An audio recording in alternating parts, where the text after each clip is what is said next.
The December 1st meeting of the Corvallis School Board is called to order at 6:33. In the interest of public health and safety for all community members, especially for immunocompromised individuals and their families, the Corvallis School Board will continue to offer a virtual option for board member and district personnel participation. Additionally, public comment is available at some meetings, including tonight, both in person and virtually. Information about how to provide public comment is available on the Corvallis School District website. Board agenda and packet, as well as the link to the district YouTube channel, are available on the school board page on the district website. Public meetings are live streamed on the district's YouTube channel, and recording is posted to the same channel, typically the day after the meeting. Tonight we have Directors Jones, White Bear, myself, Director Finger McDonald, Director Adams, and Director Tomini attending in person. Director El Abdraba will be joining us remotely, and Director Baker is excused. So the first item on our agenda is board member reports. Does anybody have anything to share? Yeah, go ahead. Or, go. All right. Thank you. So we had a chance to, a couple of us had a chance to attend a launching meeting for, I know it's DEID. Ryan, can you remind me of the acronym? So it's the District Equity, Diversity, and Inclusion convening that'll be happening quarterly, and we had a chance to attend the first meeting of that. That was also one of the first listening sessions with the district, and just wanted to share how much I appreciated educators, students, past students, community members, and others coming to the table for that meeting to really share about what's going well in the district, what some of the barriers are, what some of the challenges are, and as a board member being able to be there and be present and really just deeply listen to what some of the community is sharing back is really helping in shaping the board goals moving forward, and it's just such a privilege to be able to do that. I know sometimes at board meetings we'll have some public comment tonight, which is a wonderful way for us to be able to hear as well. Just really appreciating the district for opening up these other opportunities for listening, and really want to encourage other community members and educators and other folks from the district to come to those so that we can continue to hear and learn and grow together. I was going to say something similar to Shauna about the listening sessions. I am also going to be serving as the liaison for the DEDI group for the board, and was really excited to go to that listening session as well as another listening session last night over at Letitia Carson Elementary, and look forward to hearing some more of comments from the public and from students, and hopefully some staff too, as many as I can go to. So that was my report for that part, and also that I wanted to let the community know that I was recently elected as the vice president of the Caucus of Color for OSBA, and will be continuing to serve as the Legislative Action Committee representative for that group as well. So I hope to bring some great information back to you all here and to the community from those meetings. And that was it.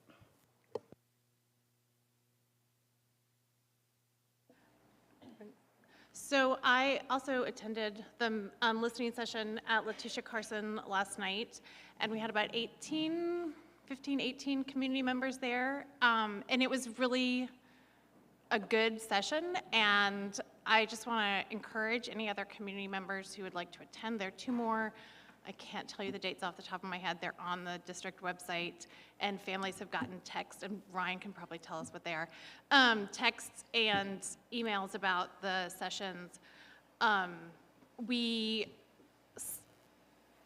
adopted the current goals in my first year on the board, and it was the first time the district had really had those goals set, and they've really served as a North Star, kind of bringing the district together and given the district a focus for the work, and we've seen the impacts of that in lots of things that have been happening over the last several years. So I really want to assure the community these are meaningful things we're working on, and we really would like your input. So please participate if you can. With that, no more comment. The next thing on our agenda is the superintendent's report. All right, well, I just had a couple things to share with you tonight. The first one is Brian Sheffield, who's been serving in the interim position as technology director. He came into the position in August as Drew was leaving, and he served as an interim. We've recently went through a process of getting input from staff and the technology department. Brian's done a tremendous job, and so over the last couple of days, we've worked together to move him into the permanent position. So Brian's going to be serving as our technology director. He had strong support from the tech team and brings both the technology piece and the connection piece and the personal piece of relationship. So he's going to serve us well in that position. And so tonight we get to recognize Brian as the permanent tech director.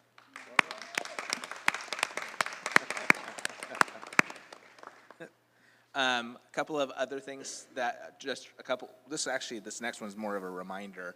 So last year, as we looked at the winter break, one of the things that we tend to do is we do adoptions of 3 years worth of calendars, so families have lots of time to prepare for the schedule. We start to get questions about calendars quite early, and so we had scheduled our winter break. Many districts actually do their calendaring the winter or spring before the upcoming year. So we're out of alignment with some of the districts around us for this winter break. So we did a survey just to confirm with community, should we change it, should we leave it? The majority of the comments were just leave it as you've said it. Getting closer to the winter break, sometimes those questions start to arise again. And so I just wanted the board to kind of remember how we went about that process, why we went about that process if questions come up. So it's just more than anything, it's an FYI. And then the calendar for the 23-24 school year, we have that out as well with some key dates. I don't think we'll have that misalignment for that upcoming year. But again, just wanted you to know that those key dates are out for next year, and then we'll be doing some additional communications with families once we return in January. With regards to sustainability, in 2019, the Brendel Group helped to develop a sustainability plan. So we are working with them again to update that plan. So I wanted to make sure that you were aware of that. One of the pieces that we'll be looking at is we currently don't have a sustainability coordinator fulfilling that role. And so that will be part of the conversation we have with the Brendel Group about the best way to move forward with that position. And we'll be making sure to share that report with you all when it's completed. And then also the school sustainability leaders are going to be meeting next week. And along with the Corvallis Sustainability Coalition Education Group, they'll be working to identify what are those key actions and activities for the rest of the school year. So just wanted you to have that update and anticipate the report coming forward as we work to fill that position again. That's for our sustainability coordinator. Several of you have touched on those upcoming days of opportunity for community to come together and share updates with you, information with you about the board goals. The questions have been, I think, pretty good. They've talked about what do you envision or hope to see us continue to do in the district? What are some of the strengths of our community and school district? What are some barriers for students and community? And then finally, how would you prioritize those board goals? Are there things that are missing, things that you want us to really highlight? And so far we've had probably close to 40 to 50 people who have given us input. Again, that the questions really came out of what we heard from this spring survey that families completed. So those next sessions, we're meeting with our students in SAFE and some of our students, Pride students, on December 7th. So we're going to be meeting with students. Also with our SEAC group, we'll be meeting in both English and Spanish on December 14th. And then the 13th, we have a midday at the district office at 12:30. Again, we're trying to create different opportunities and different times. And then January 10th, we'll be at Catherine Jones Harrison at 6:30. Again, families are welcome. We have childcare. We also have some snacks, translation. So again, we're just looking for more folks to be able to share what we're doing well, what do we need to continue to improve upon, and how does that relate to those board goals? You know, we've talked about it before. Some organizations have missions and visions. We really have used those board goals to be the sort of the catalyst for the work that we do.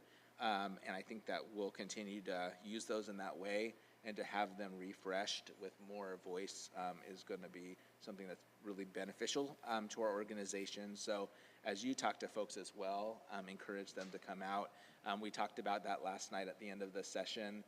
Again, making sure that the word of mouth is out and present, so more people are continuing to attend those, because we want as many voices as possible. Also, we have, our executive team has been working on reunification planning. That's always a piece that we need to be thinking about as we are proactive in our planning for any sorts of situations that come up. This last week, our cabinet group went through the National Incident Management System training. 3 classes we went through together, again, as we think about safety and security, but we are also thinking about things where one school may need to close quickly due to any sort of situation. How do we make sure that we have communication that's ready to go, that's in place? So again, it's proactive, but I also wanted you to just to be aware that we are continuing to do that and work towards that. Just 2 other things. One is that if you don't have it on your calendar yet, December 13th from 6 to 8 o'clock at South Albany is a chance for board members to meet with legislators in anticipation of the upcoming session. I know that Senator Gelser will be there. I think we're still waiting for confirmation from Representative Rayfield, but again, it's an opportunity for us to talk about session and how bills will impact our school districts, but also the funding piece. So if you can make it, that would be great to have you there. What's the time on that? It is from 6 to 8. It's at South Albany on December 13th. And it will be representatives from and senators from Lynn, Benton, and Lincoln counties all together. And then the final one was just, again, the piece that Shauna shared about our diversity, equity group coming together. It was a really great meeting.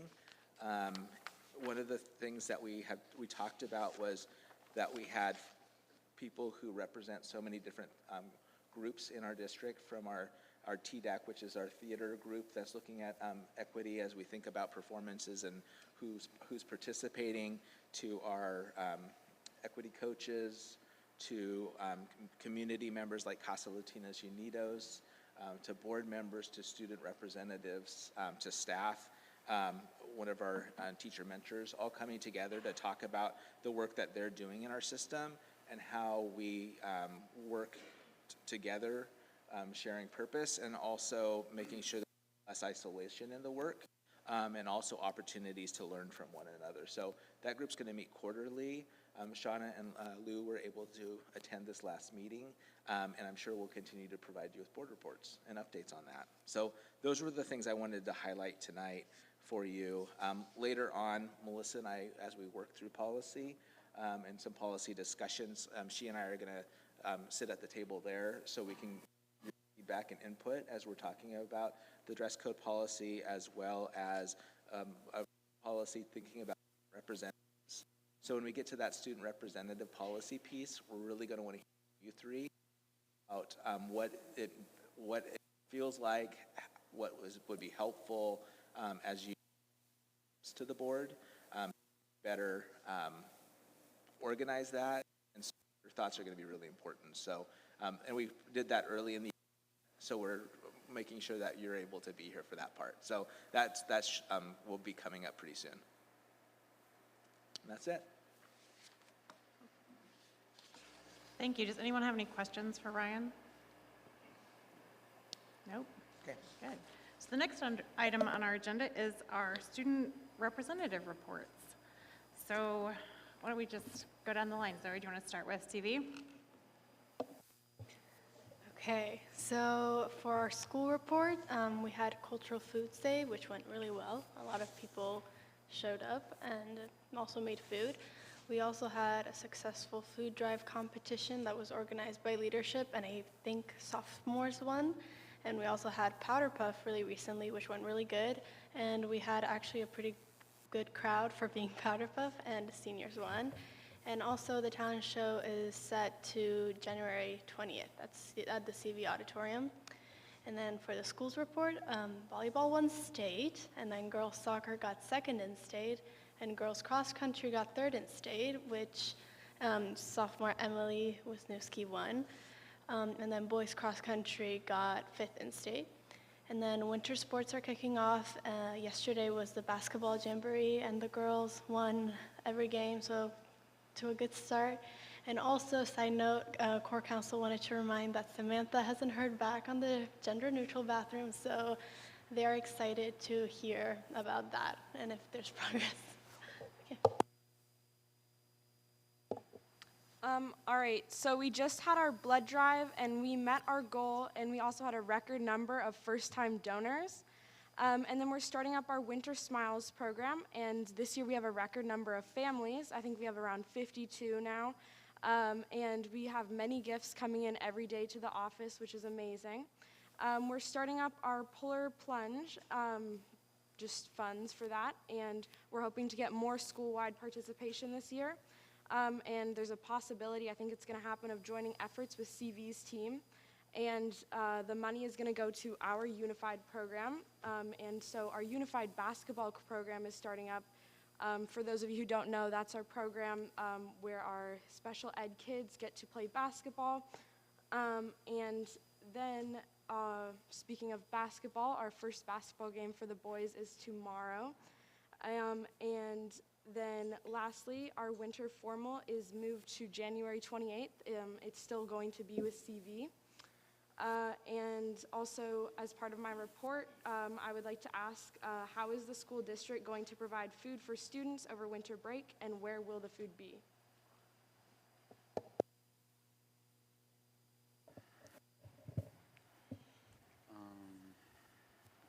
So at College Hill, we have a construction program.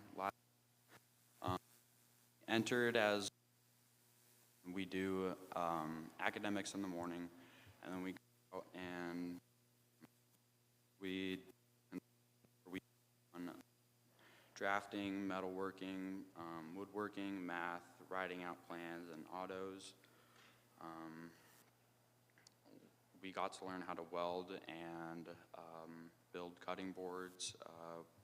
At the beginning of the year, we got to build ball chuckers, and near the end of the year, we started welding and to build a chair out of metal,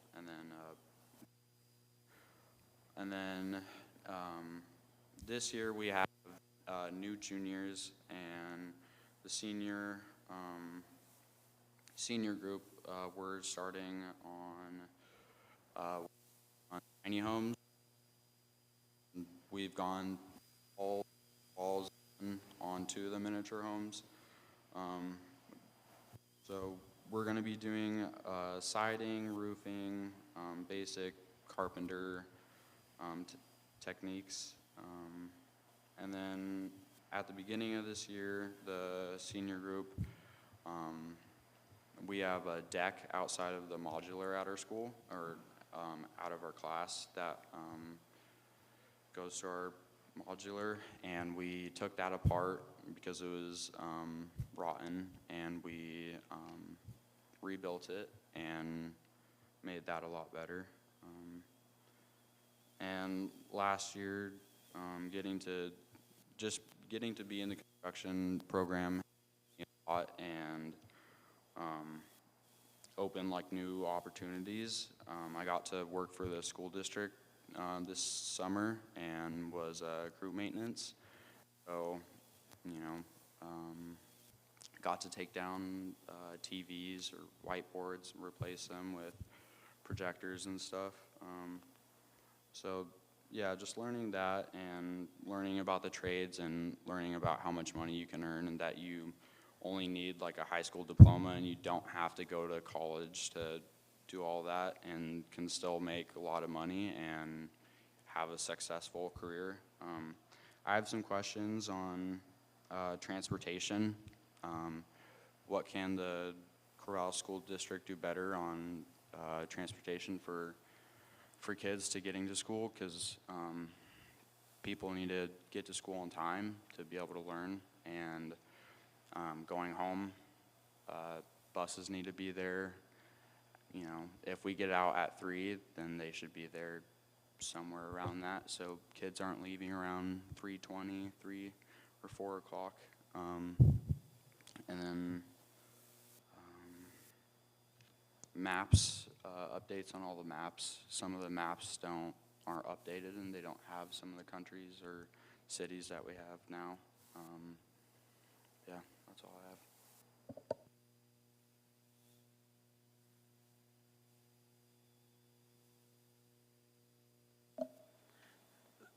So I'll get answers to you too, or I'll send them to all 3 of you, related to meals over winter break, more information about transportation, as well as social studies supplies related to maps.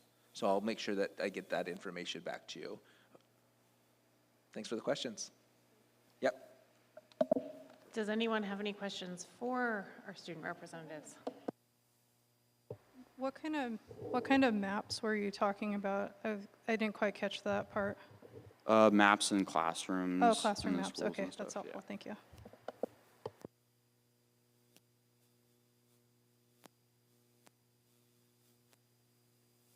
Thank you. So moving on, we have our public comment. So I will open the hearing for public testimony. The complete guidelines for public comment are available on the registration table at the back of the gym and on the board's website, but I'll share a few important notes now. When it's your turn to speak, please come forward and have a seat, state your name, and direct your comments to the board. Speakers may offer criticism of district operations and programs, but the board cannot hear complaints concerning individual district personnel. As a reminder, you will have 3 minutes to make your comments. I will alert you when you have 30 seconds left with the yellow light, and when your time is up, the red light will light. Following your comments, board members may have questions and have 3 minutes to ask clarifying questions. Before you start your comment, please state your name and for the record, and state whether you reside within the school district boundary. So who do we have this evening?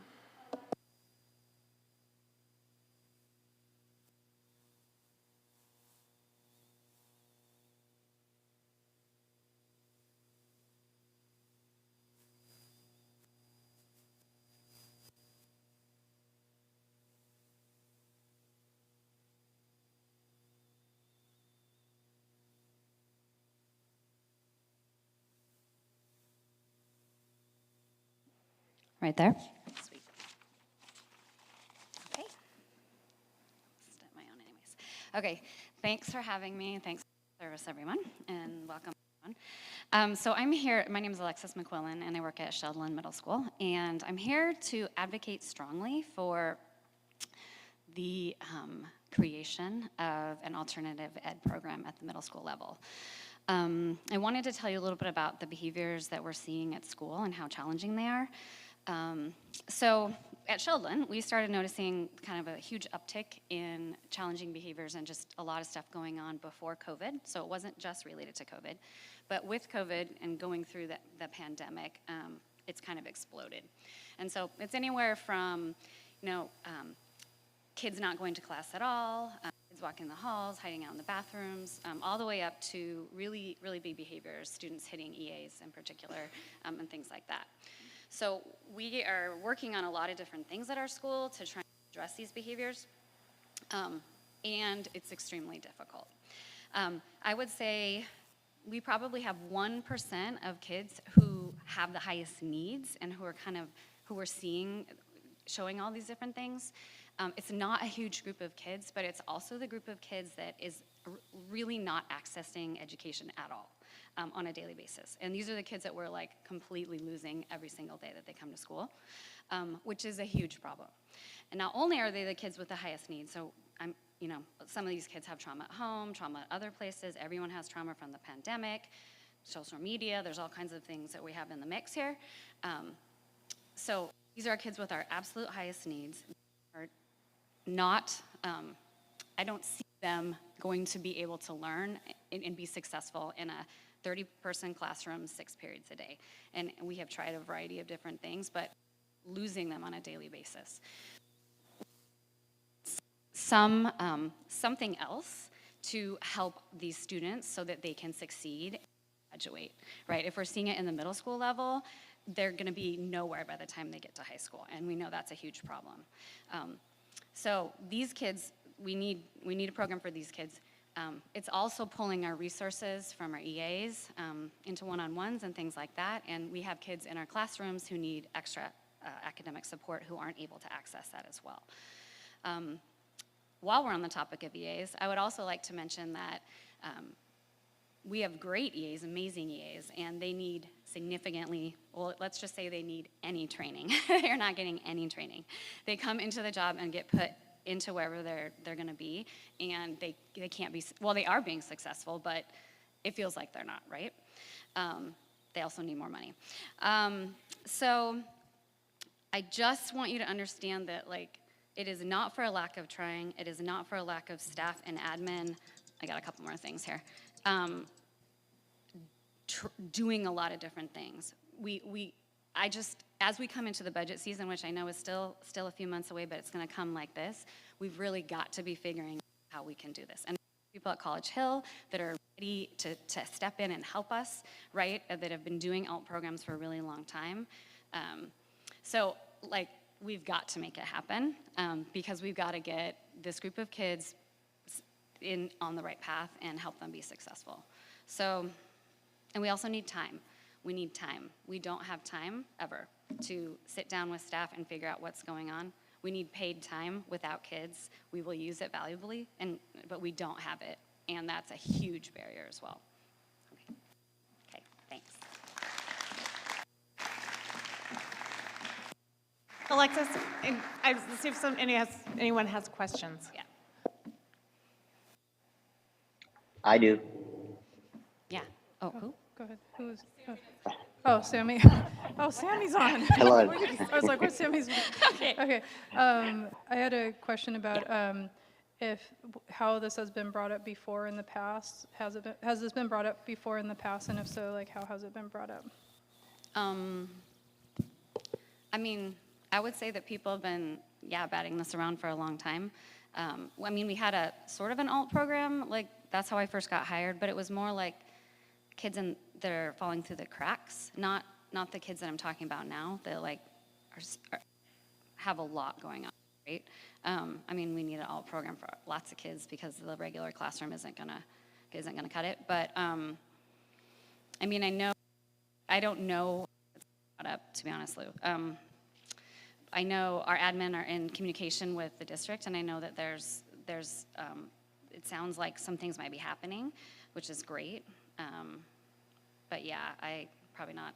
That's as much as I know. Okay, thanks. I was just seeing how long the need has been identified so far, so thank you. Yeah. Sammy, do you want to go ahead? Yes, thank you, Alexis. I want to preface the question I'm asking this question without saying that we shouldn't do some work as a school district and school board. But I want to ask you, Alexis, are you willing to join us advocating for more funding and support for special ed on both legislative level at Salem and Washington, D.C., and we can collaborate together on sharing the message that you just shared with us tonight? Yeah, absolutely. I mean, I know that I understand that funding is a huge problem. So, and I think we can probably work creatively to find some solutions as well. But yeah, I mean, I think there's tons of us who'd be willing to, oh, there we go again. It's been up here a long time.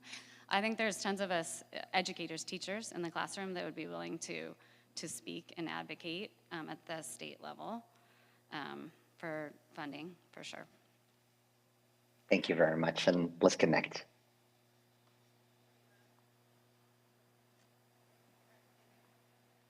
I had just a statement, not really a question, but if there's like a way for us to make like a College Hill for middle school, that would be probably the best thing, or one of the best things. And like focusing funding on some of the more important things like that instead of some of the, I guess, rather not needed stuff, like the whiteboards and stuff, or, you know, all the new technology and stuff. Like, we don't need a bunch of the new, you know, super cool stuff. Probably should focus more on, like, the stuff that, like, we necessities and stuff like that, more than just, like, having all the new fancy stuff. But, yeah. Yeah. Thanks, Damien. I think you play lacrosse with my son, by the way. Okay. All right. Is that it? Okay, thanks.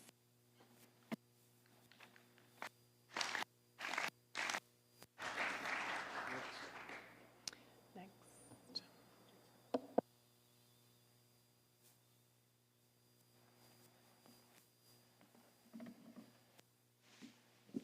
Hello, I'm Jason Hahn. I do live in the Corvallis district, and I work at Linus Pauling Middle School. All the teachers you see behind you are from Sheldon and Linus Pauling. Well, yeah, but a lot of us were at an OSU basketball game today, so we've had a lot of excitement. But we're here just to impress upon you all how important we think and agree with you that education is central and key to just a growing community and well-being for our students. And we also want to impress upon you that we really believe that this year's bargaining is essential to supporting the educators behind that education.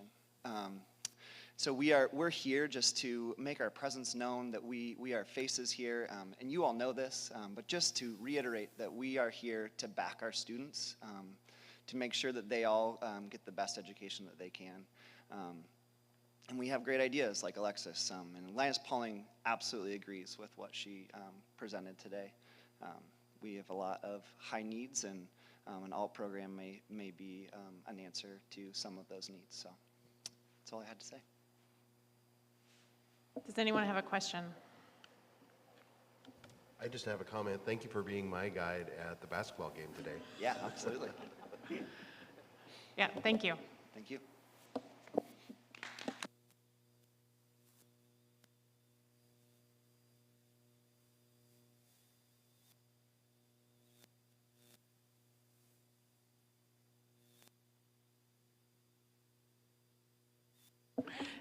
Yeah, thank you.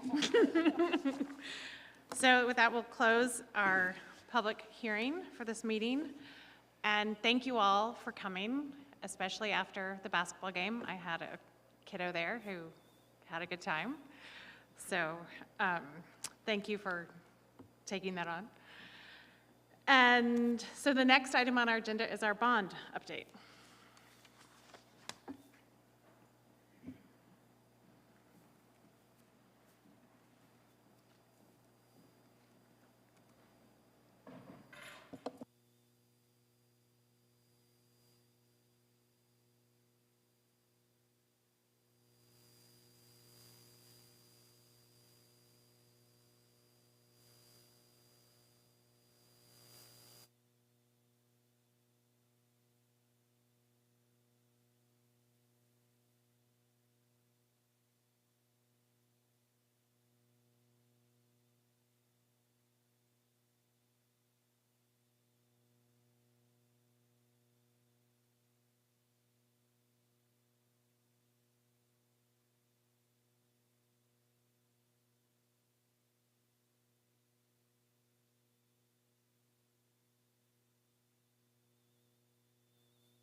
Good evening, Madam Chair, members of the board, and Superintendent Noss. Thank you for having us for another bond update. Relatively short this month. We're hard at work in a lot of areas, but there isn't a lot of, good pictures indicating change. It's just behind the scenes grinding the work away. Adams is one of the more visible projects, so there's a couple pages on this job. I think it's neat to see the art room coming together there with the big open what will become a glass door, like the other renovated schools have. And then on the right, the covered play will be a nice addition to that school. Over the break, there will be work going on, things that are best done without the kids in school, corridor finishes, ceiling fans in the classrooms, IT work here and there, and then finishing up the admin area for turnover. That'll be a nice thing to come back to after the break.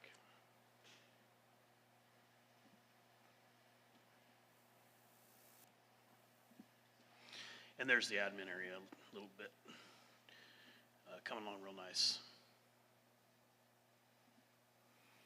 Franklin, winter break work should see the completion of the admin area, library, and the science room, as well as some additional wainscot finishes in that corridor utilizing some of the salvaged wood, which will be nice. Library on the left, and then the ramp on the right is essentially a replacement for the not very reliable lift that went from the gym floor up into the library space. So that's going to be removed as part of the project. On the left, science room casework, looking good. And then collaboration space on the right. Oh, and then a little more on the science.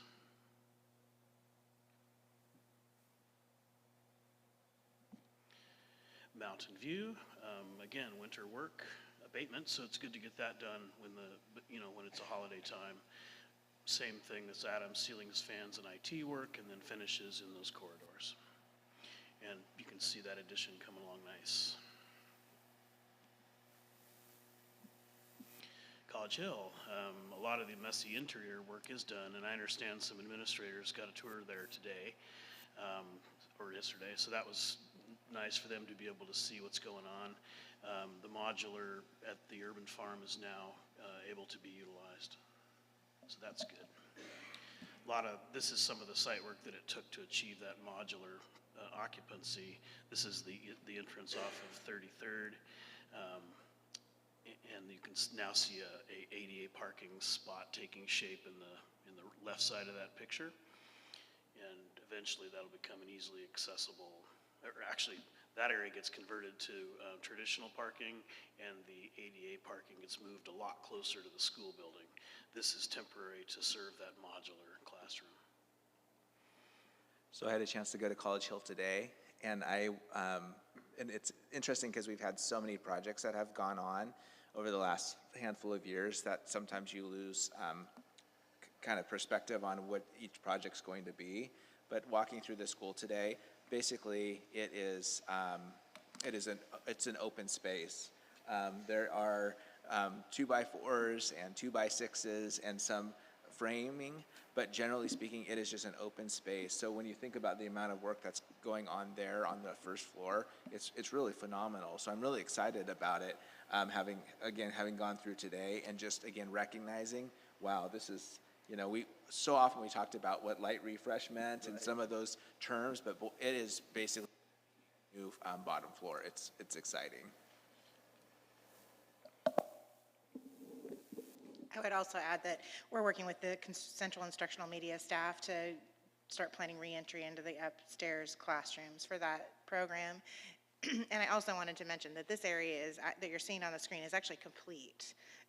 So the sidewalks are completed, we're parking in that parking lot, and so the access for Urban Farm is just greatly improved. So we're excited for that. And there's some of the interior space that Ryan mentioned, and then the right picture is that outdoor learning coming together.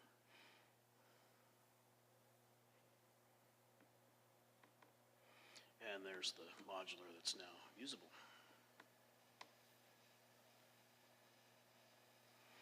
A little financial information. We'll present an updated forecast next board meeting, early January.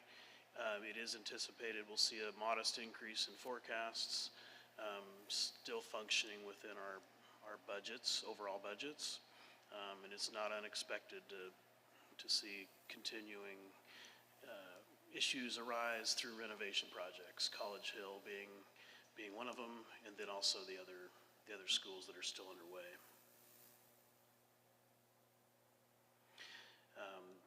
This slide was added to help us facilitate the discussions that we'll have regarding a change order for College Hill, and basically just a reminder of where we're at. This was the October forecast update with unallocated reserves in the $1 million range.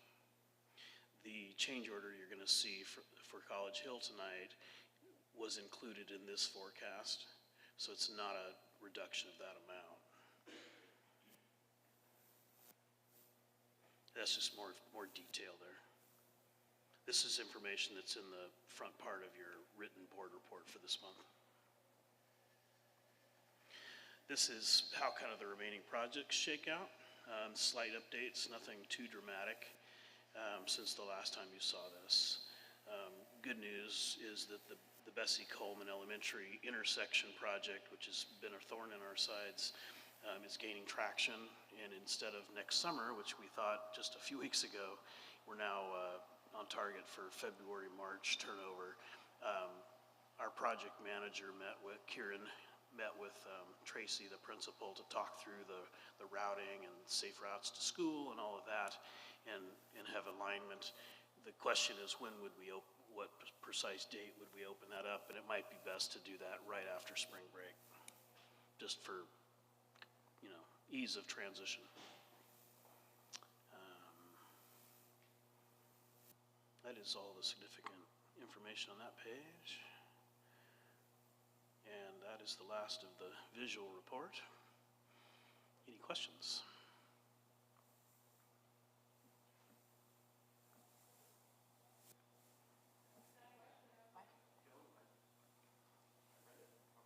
But I don't have any questions, I'm sorry. It's all clear, I just wanted, you gave me the last bit that I needed. I will add that on the cover that I put together on the written report, the opportunity that Ryan and I and Sarah had, along with architects and others, to present kind of the story behind our equity vision and guiding principles and all of that, to refresh ourselves on that was really a great opportunity. You probably agree, Ryan. So. I guess I do have a comment. You said that you didn't have any really sizzling, exciting photos in the report, but I completely disagree. I mean, I really appreciate this report because we don't get to be on site. We don't get to see what you get to see. So it really is nice for not only the board, but for the public to have a window into this project and see what's happening from month to month. So don't downsell that. It's really important. I always look forward to it. Yeah, the projects with less visual change are Letitia Carson and Catherine Jones Harrison. So, okay. I was just going to mention it's always exciting to see how many of the percentages keep moving up, and so like just reading those. Yeah, the completion percentages, to be more clear. Sorry, thanks for that clarification. Yeah, so that's always nice to see, and it's exciting to see how many of them are like turning into or have been over 90%, and then it keeps creeping closer and closer. So I like that too. So thank you. I think that one of the things that I would like the board to know is that the bond team, working closely with the facilities team now on training on all of these new systems and buildings. It is a big undertaking, and so Doug Tiller, our facilities manager, is working closely with the trade staff to make sure that all that training comes together, and we're working on closeout of the projects, and that is in close conjunction with our facilities team also. Other things that are underway that Dale didn't mention is furniture selection and orders, and finishing up some of that work at Catherine Jones Harrison, Letitia Carson, for example, booth seating in the cafeterias. So those are things that are still happening behind the scenes. Kim, didn't you do furniture selections for College Hill?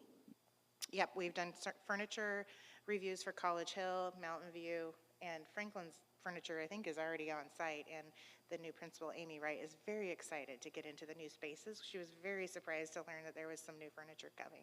So that was exciting for the team to work with her on that.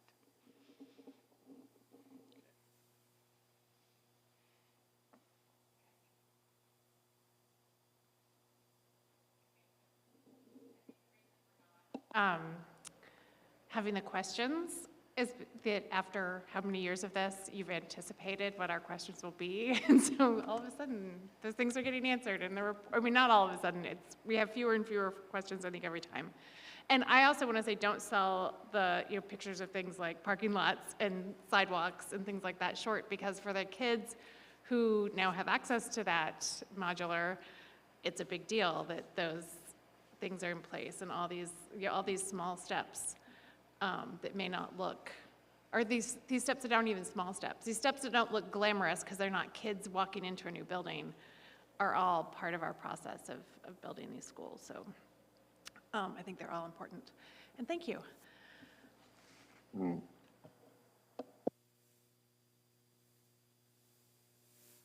That's right, we've got the change order. Yes. So the next item on our agenda is the College Hill Todd construction change order. So.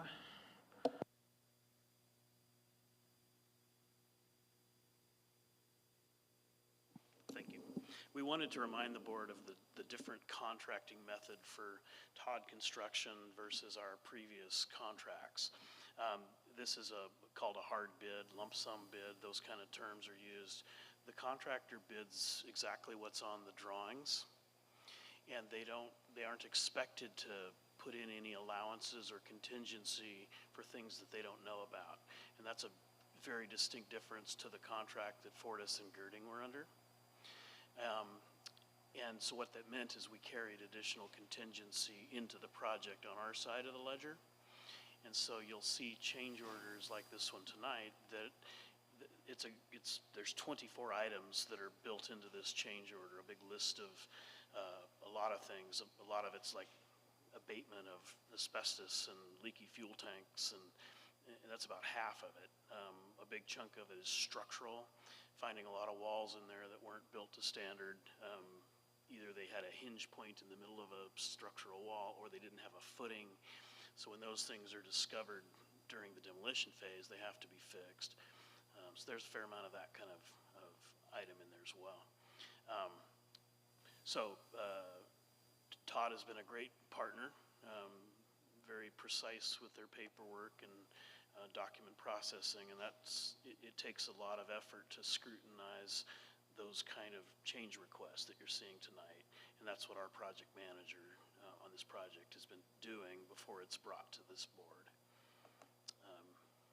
So I just wanted to be aware of that. Did you want to add anything there, Kim? I would just say that I would anticipate bringing forward change orders with College Hill and with more regularity than we've had any other modifications. Again, just because of we're holding the contingency, they're not. And so we just wanted to familiarize you with the process so that when it comes up, because I expect it will probably come up again in about 3 months, just that you're sort of expect that to happen and know that's just part of the process that looks different between a hard bid and CMGC. And in addition to that, I just want to remind that if we have a change order that's under $150,000, it does not require board action, but we are going to send them through as for information items when that does occur to keep you up to date on where we're at on that.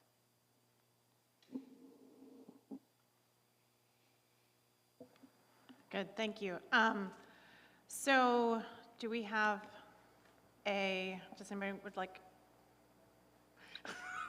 would anybody, I'm totally have lost my. Madam Chair. Thank you. Madam Chair, I have a motion. Skipping. I move to authorize a change order to Todd Construction in the amount of $218,809.04 for College Hill project. Second. Second. So it has been moved by Director Adams and seconded by Director Jones, that we authorize a change order to Todd Construction in the amount of $218,809.04. Is there any discussion? Madam Chair, I have a question or discussion.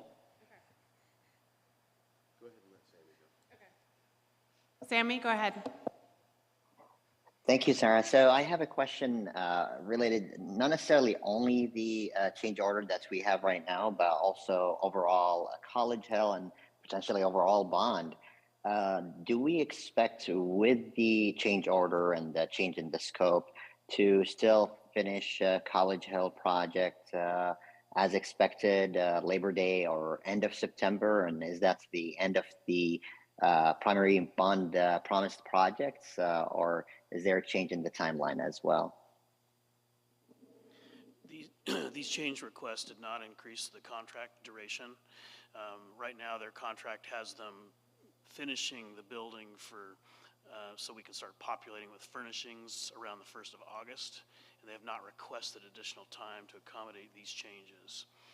It may come to that. They, as Ryan mentioned, there may be more, but to date, they have not asked for additional time. And it's on Wonderful. track. It's on track and on schedule too. Wonderful, thank you. So we would say we're not ready to really commit with the hard deadline end of September for the College Hill, but that's what we expect as we are right now. Is that a good understanding of it? Yes, that's what I was going to add, is that we will hold firm to starting school in September of '23. Wonderful, thank you very much. No further questions. And I just want to drill down into that a little bit more. He mentioned that these adjustments that we're making is really because of things that are coming up during demolition, things that we just didn't know until we dug into the walls, and that this isn't a change in actual scope of the project. It's just ephemeral things that have come up. Unknown conditions when the walls came down. Thank you. Unknown conditions, that was the turn of phrase. The other thing that I just want to remind the board is that throughout the College Hill project, that this team has reminded us that there would be uncertainty involved with it and that there would be changes. And this team has amply earned our trust in managing the projects overall. So I'm looking forward to voting in favor of the motion. Today I saw a picture of College Hill when it was first built 99 years ago. So there will be some unexpected components as we continue to work through that.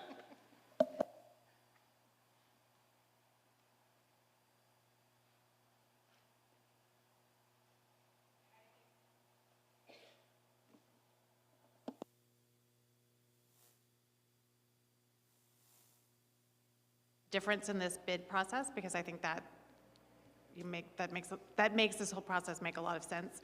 And we do have a 99-year-old building, and most of those have strange things going on in them. So not a huge surprise now that we understand this process. So we'll take a vote. Director Jones? Aye. Director Whitebear? Aye. Director Adams? Aye. Director Tomini? Aye. And I vote aye. So that, Director Al-Abdraba? Aye. Sorry. That passes unanimously.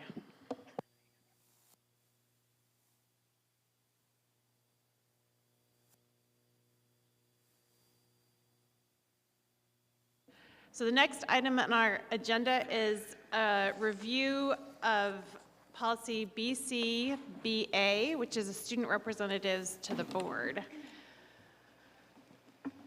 So in your packet, we had a couple of documents for you to look at. One of them is a copy of the language that has been brought forward by OSBA, boilerplate language.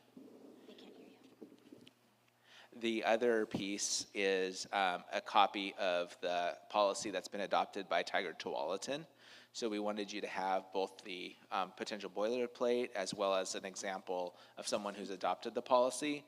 And furthermore, we've included the AR from Tiger Tualatin because I think it's important to see those side by side.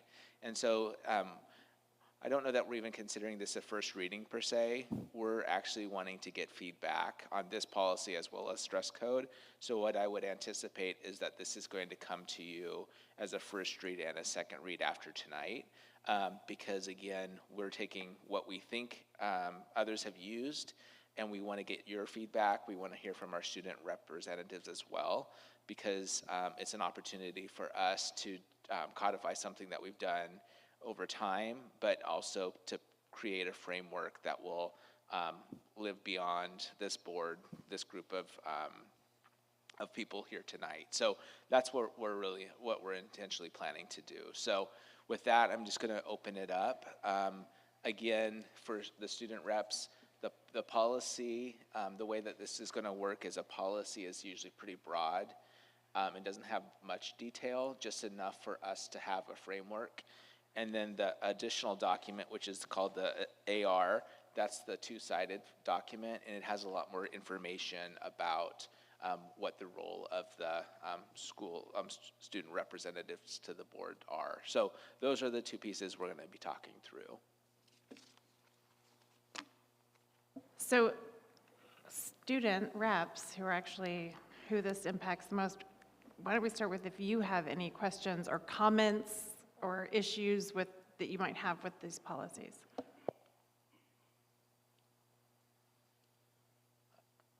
And I'm wondering if you want to give them a few minutes to look through it as well. And so maybe if we have some time to start the conversation and then come back to our student reps, that will help to give them a little bit more time to think about it.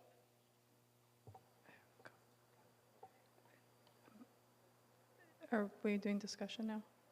Okay. One of the questions I do have for the student reps, though, is how you all feel about the application process on there specifically, because that's called out and that's a little bit differently from what I understand than we're doing right now, right? And so that would be like something to look at as you're looking at that. Just want to throw that out there. You don't have to answer right now, but as you're looking at it.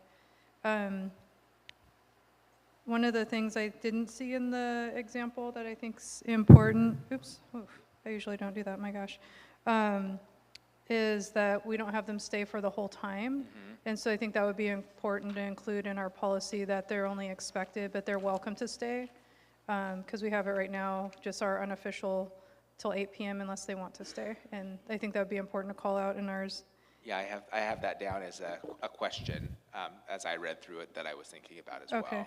And then the other one was, one of the things I did like on there, the example is that speaks to the interest of district high school students expressing the views of the students as well as their own views, but because right now I feel like we mostly get the updates of exactly what's happening at the school, but not necessarily like feedback on like what's any concerns. We do once in a while, but it's not like written in anywhere, like, and it'd be nice to have that written in as well, to bring any kind of feedback to the board as well. That of course is not falling within a complaint process kind of feedback. That's nice. I purposely picked the Tiger Tualatin policy and AR because I went to the presentation at OSBA with Tiger Tualatin, and their student representatives are very active in writing new policy, creating resolutions, doing things that aren't just, you guys are awesome, and when you ask questions and do all of that, that's great, but they kind of take it up a notch and work with groups in their high schools to create new policies or resolutions for the board to consider.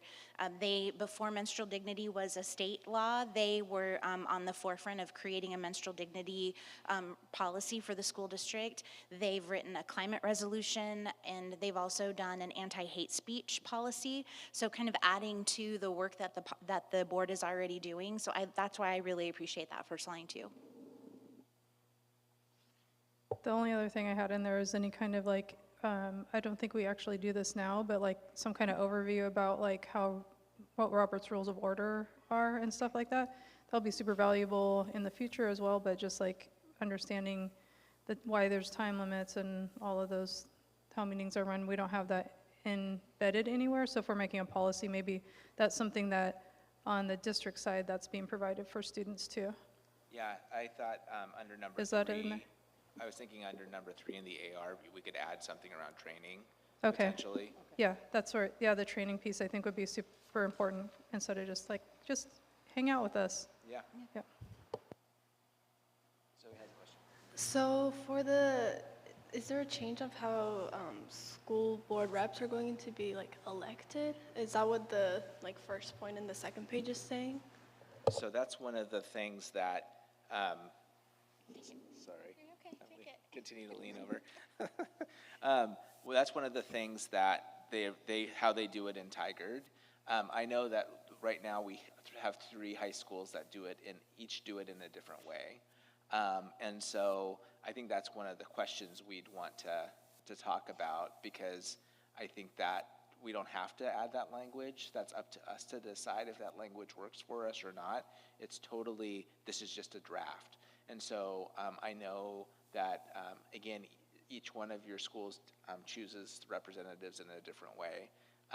And so I think that there are some benefits in that. One of the other things that I think is different is that we have some reps that are on the board for 2 years. So at CV, that's a 2-year program. At CHS and at College Hill, it's a 1-year. And so that's another thing that I've been thinking about. And again, even if we don't add that language here, it's still something for us for consideration. So I think that it would be also something that, because we're going to talk about it tonight and then at 2 other meetings, it might be good to get feedback from your schools to think more about that and to decide if it's something that we should have language that talks about how students are chosen this way or the way you're currently doing it. I don't necessarily have a personal preference about that. I don't know how the board feels, so I would really like to know what you all think of that. Adding on to that, I personally feel like it might be better to have the individual schools elect their officials, and that's probably because the officials are supposed to represent the school, and I feel as though, although a student might have a very good application to the school board, they might not be able to represent the school or know the school as well as the students who are selected by the student body of each individual school. One more thing. I do think, though, it would be kind of nice to coordinate in some type of way, with all the schools, because I know for CV, it's to apply, you need to be a freshman since it is a 2-year program, so maybe also figuring out how the years match up between the schools, or I agree that the school, or for us, it's core council that decides who gets the position. I think they should still be involved, mainly involved in picking the representative, but I don't think it's a bad idea to in some way also involve the board, because it is also being part of the board, so yeah.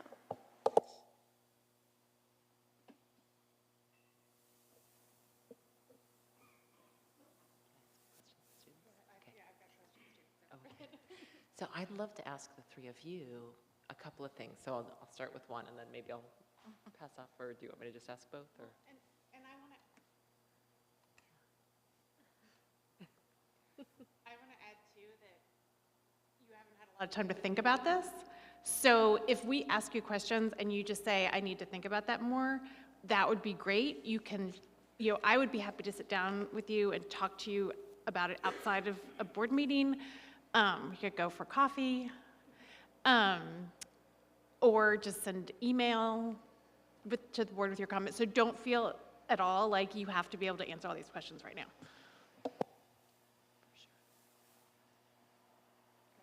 All right, so the 2 questions that I'm thinking of that I would love to just plant the seed of, and as Sarah said, you don't have to have an answer now, you could think about it too.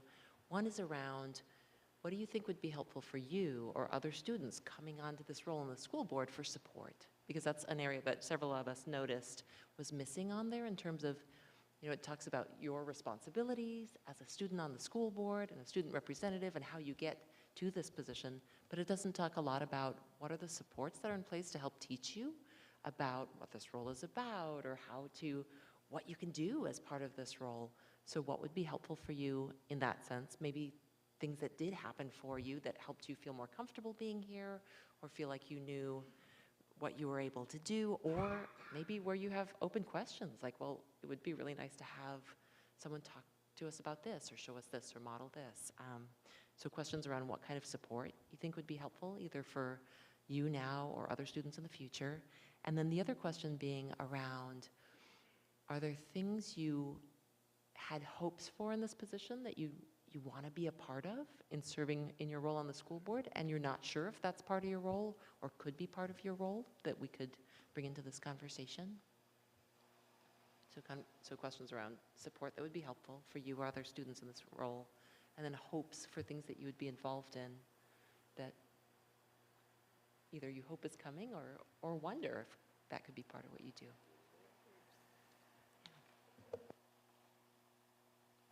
Well, for me, when I got in this position, this is my first time, and I was lucky to have Charlotte kind of guide me through it, but I think maybe it could be helpful because there isn't really a lot of information around what you do. Like, I had no idea that we had, I don't know, the agendas and all that, so maybe it could be helpful to have also an adult that is in the school board to kind of have an assigned either school or a student that they kind of get to mentor and check up on during the meetings or throughout the year.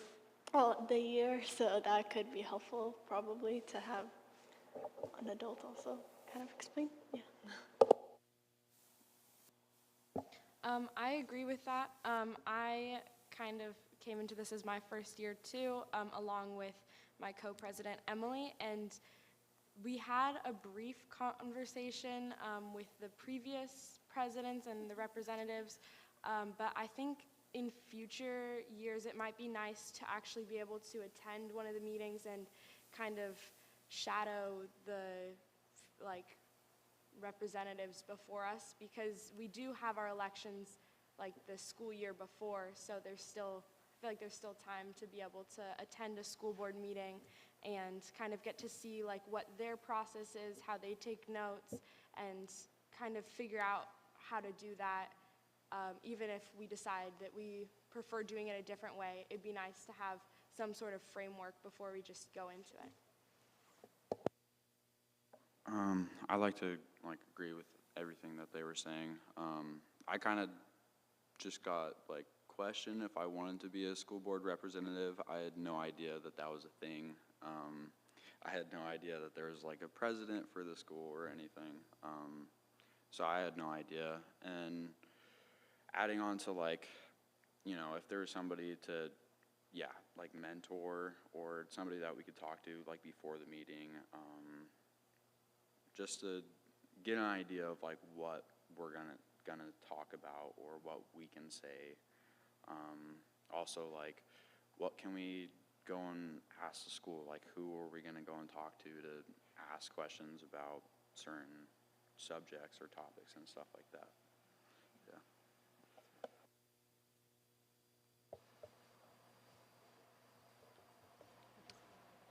So it's been really exciting to watch this conversation unfold across Oregon over the last couple of years, and watching boards wake up to this, having student voice in their governance. As I was considering this agenda item and thinking about it, I kept bumping up against, it finally occurred to me that the name is wrong. That what we're really trying to achieve is not having a student representative. What we're really trying to have is a student board member. Because there's a difference. And our practice has really reflected that student board representative. You represent your school, what's happening in your school, to the board. But you're not really participating in the governance of the school district. And I think that what this group is trying to achieve is bringing students into our governance. And so I think language matters here, and so I'm just going to lay that out. It occurred to me when I was doing my packet, student board member instead of student representative to the board, because I think it really shifts the role of students on the governing body. And I think that that's where we need to place our attention, is what do we want student involvement to look like in school governance? This is really complex. It's really easy to get pulled down to the weeds of this. There's a lot of moving parts to this topic. When do we meet? How do we meet? How do you talk? How do you prepare? How do we prepare students? How do we select students? Lots and lots of detail. I would suggest that the board have the superintendent convene a working group that includes our student representatives, maybe a board member or two. I would love to be on that work group, and actually, figure out some nuts and bolts on what this could look like and help with that policy development and, kind of what you were suggesting. But I think I'm really curious to hear from my colleagues and from our representatives, what do you want student involvement to look like? What does it sound like? When it's working really well, how does it work? My only concern with having it worded as a student board member is that creates a different expectation, which includes like staying for the whole meeting. And I don't think that's fair to the students to ask them to stay, because sometimes we go to almost 10.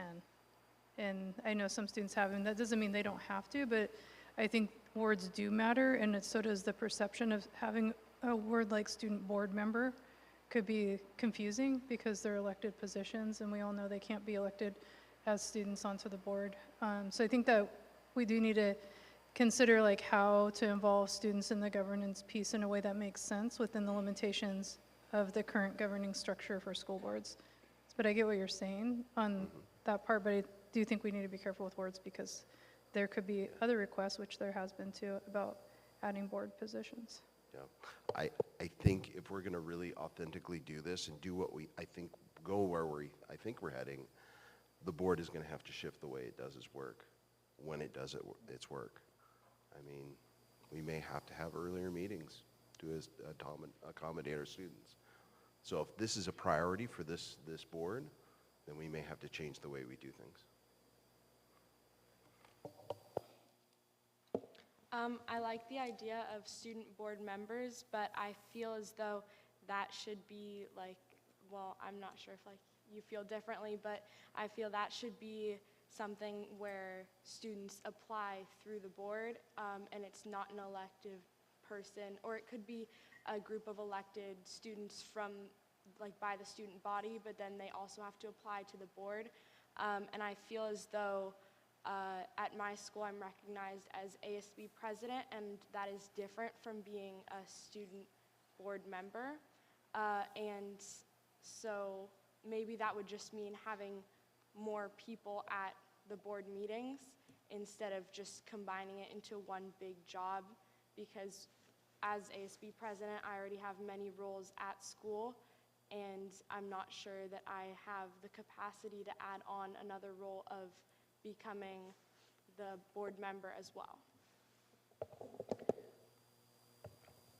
So I know that we do things like very differently, which is, I mean, it's interesting to also see how other schools handle like core council and all of that, or I don't know how it's called, but for us, we can't like have more than one position. So if you're president, you're just president. If you're, I don't know, social media coordinator, whatever it is. So I think maybe it could also be a thing of when picking, if it ends up becoming a school member or just still school representative, maybe also when choosing that role, making sure that they are able to do that, because obviously you don't need to take on more than you have to. Also being ASB is like a really, it's the whole school student body, so obviously that's a very hard job, and I would agree that like if I were in her position, it would probably be a lot of work, so maybe also figuring out who gets each job. But I do agree that if it became a student school board member, I don't remember exactly how the wording was, then it should be, during application, it should be both the students and the board that look over applications and how to select, because then I think it becomes, the role does become bigger than what it is. At least that's for like our school, it would definitely make it bigger. Yeah, I think as we're talking, we sort of have the scope of, there's the question of the scope of what we want students to be involved in doing. And then that, as that changes, that may necessitate a change in how student board members or student representatives are appointed. So it's it's all these things are going to end up fitting together. One of the things when I was looking at the policy, the sort of the generic policy that included taking an oath, my first thought was these aren't elected officials. I don't think we can expect students to take an oath. And I don't know how you felt about that, but it sort of seemed odd to me. But if we're expecting the student board members to really serve as board members, then maybe that changes a little bit. But it felt like the role, that policy with the oath felt more in line with this, an active board member rather than a representative. And the other thing I noticed about the AR was that their student representatives are appointed for their full year. And so that would give student representatives the opportunity to start attending board meetings from the beginning of July, which means that you'd have the opportunity to attend the board retreat and start attending meetings at the beginning of the school year rather than a couple meetings in. So it would expand the time of service, but also the opportunities to be involved. So I think there's just a lot of questions that we could be asking about what the role will be, how you'll be supported, and how you'll be appointed. Because I do feel like you're representing your schools. So I'm not comfortable with us saying this is who it's going to be, because we represent all of your schools, but not the students in particular in your schools. So I don't know what is involved in a working group or what that would look like. But I think we need to have some more conversations about what form we really want this to take before we have a real policy to present. Does Vince have, oh, sorry. Teresa, you were going to ask a question. I was. I've had a few. I think instead of asking a question, I'm just going to say that I feel like we've probably exhausted the utility of the discussion at this moment for just being able to go back and think on some of the things that we've heard. I resonate with pieces of what many people have said. I guess the one thing it's important, I don't know, it's mics, that's important to keep in the forefront is that as a board, we do have to be able to get business done. And so we need to be conscientious of what's reasonable to ask of non-elected officials, non-compensated officials. We are as well, so we need to keep that in mind for ourselves.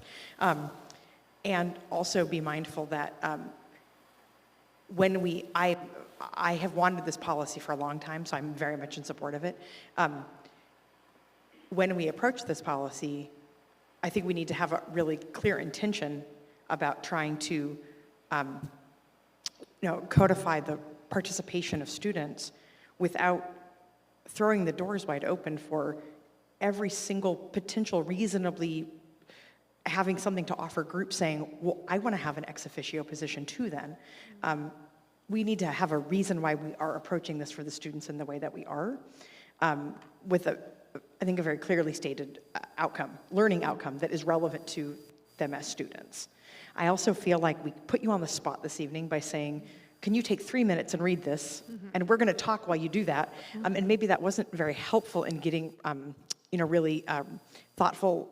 You guys are always very thoughtful, but having the opportunity to have well thought out and contemplate on what you read before being asked to tell us what you think of that. So if you come back to the next conversation with completely different opinions, that is totally fine. I do that all the time. Because I think maybe we pushed our conversation further than was reasonable for what you've had time to interact with. And I just want to acknowledge that as you go back and think about this more.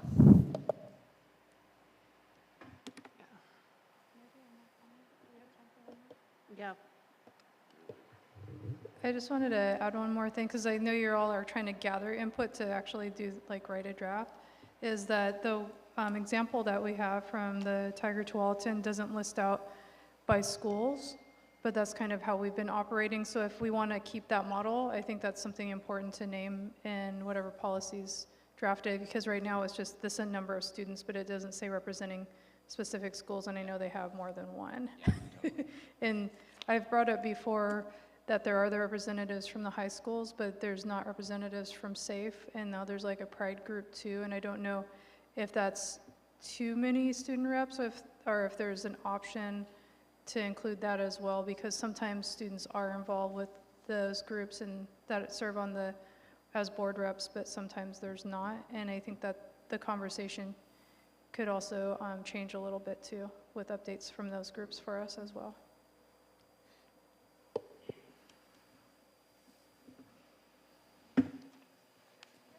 Well, I just wanted to say that I do think we should probably also talk about it with, like, I don't know, for me, core council, because luckily we also have safe students in core council, and it definitely is like, if some of these policies were to be put in place, it's definitely a big change, and I'm 100% sure that everybody has something that they want to ask or that they would just want to know. So I agree that probably this is not something that can be ended today. And yeah, there's definitely a lot that we want to talk about too with everybody.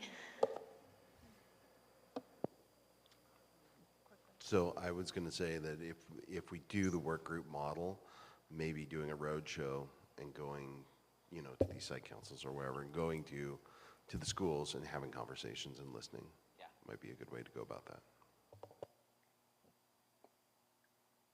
Sarah, I have a few thoughts, and I'm wondering if this is a good time to list them or maybe hold on it until later.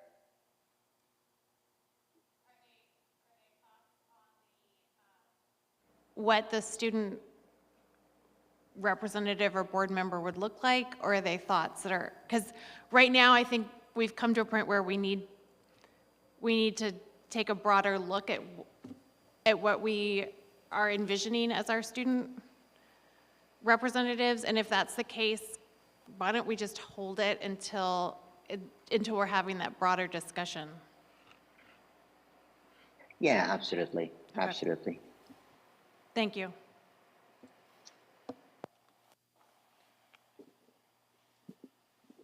So I'm going to just sum up where I think we're at.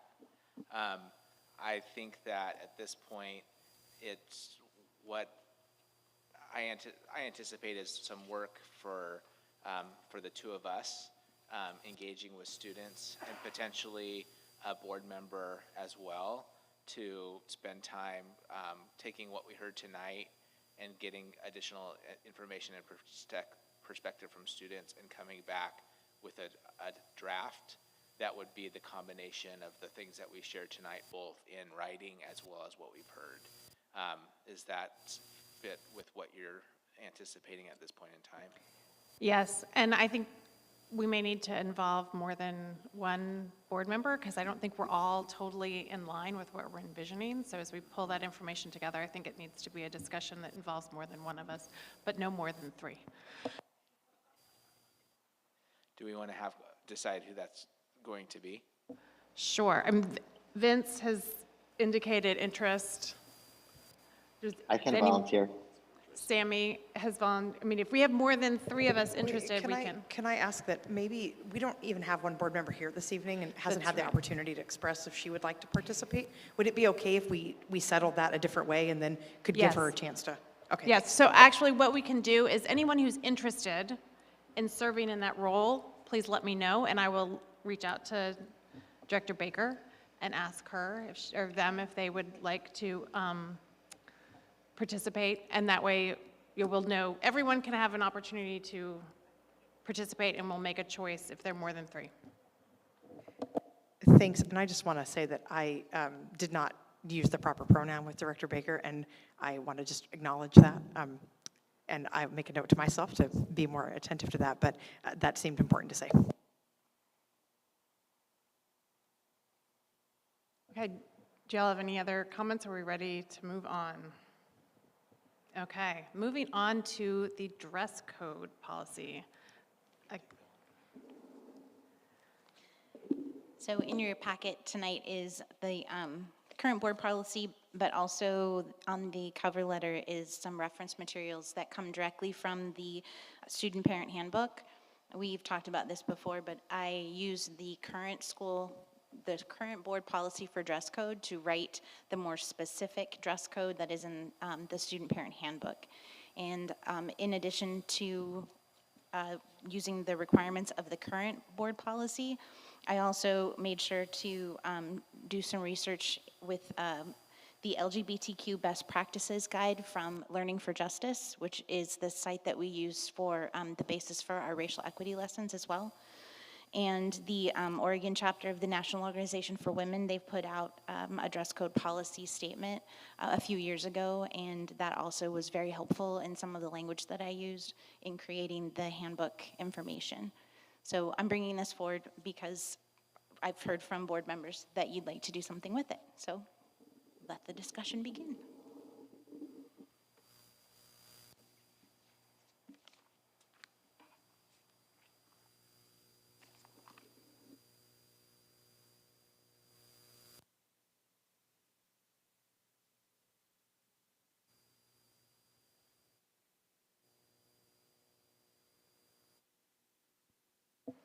A key piece here is that right now we have a policy. The policy was broad enough to allow us to make updates to the student parent handbook. What our question becomes is there language in our student parent handbook that we should consider as we think about the board policy? So Lou? Okay, go ahead. Well, I think the current version of policy JFCA is wholly inadequate. It is unmoored from our integrated network of equity policy. So increasingly over the last, 10 years, this board has been systematically linking policies together with equity, mention of equity. And so we have an integrated system of policy now, and this is not part of it as it is. It's essentially whitewashed. It's a vanilla policy. I'm pretty disappointed that OSBA is presenting this policy, but I wish maybe Spencer will do something different. I think it's a bare minimum. I love this opening paragraph that you crafted for the handbook. I think it really speaks to the intent of this board. As a bare minimum, I think adding that language, there will be a little bit of wordsmithing to get it all to line up. I think that would be a bare minimum first step to adding that to policy JFCA. I mean, that would be a good patch. So if that would be the lowest effort attempt at adjusting this. Now, I think that we could get a lot more elaborate and more intentional, but I think that would be a good first step in this board linking payout policy JFCA to our educational equity and all students belong policies. I just want to say thank you for those updates to the parent handbook, and I think it's really important that they align, or the student parent handbook, excuse me, that they align with a policy, because even if it's in there, it's not being equally applied across schools because it's not in the policy. Excuse me, and I appreciate you taking the time to look at other models, especially because it's very well documented that dress code policies significantly impact girls more, especially girls of color, and that are targeted the most by dress codes. And so having something that calls that out is really important and will help with some of the harassment stuff too for students that have gender expressions and gender identities that may be targeted by adults, unfortunately, that don't agree with who they are. And so having it in policy is going to be super duper important.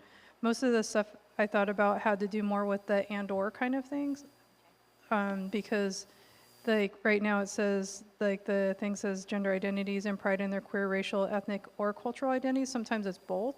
And so like some of those and/or things where it shows those overlaps will help us, even as a district, start looking at the overlaps and intersections of identities a little bit more closely in ways we may not have recognized before. And so that was the main comment on that. I would be comfortable seeing most of this actually in the policy. I don't see any reason why it shouldn't be in there. One of the things too that might be nice to cite in there is the other state policy around hair, and could be good to put in there as well, because that's an added layer as well. So those are my main thoughts on it. I'm just going to say yes to everything Lou just said.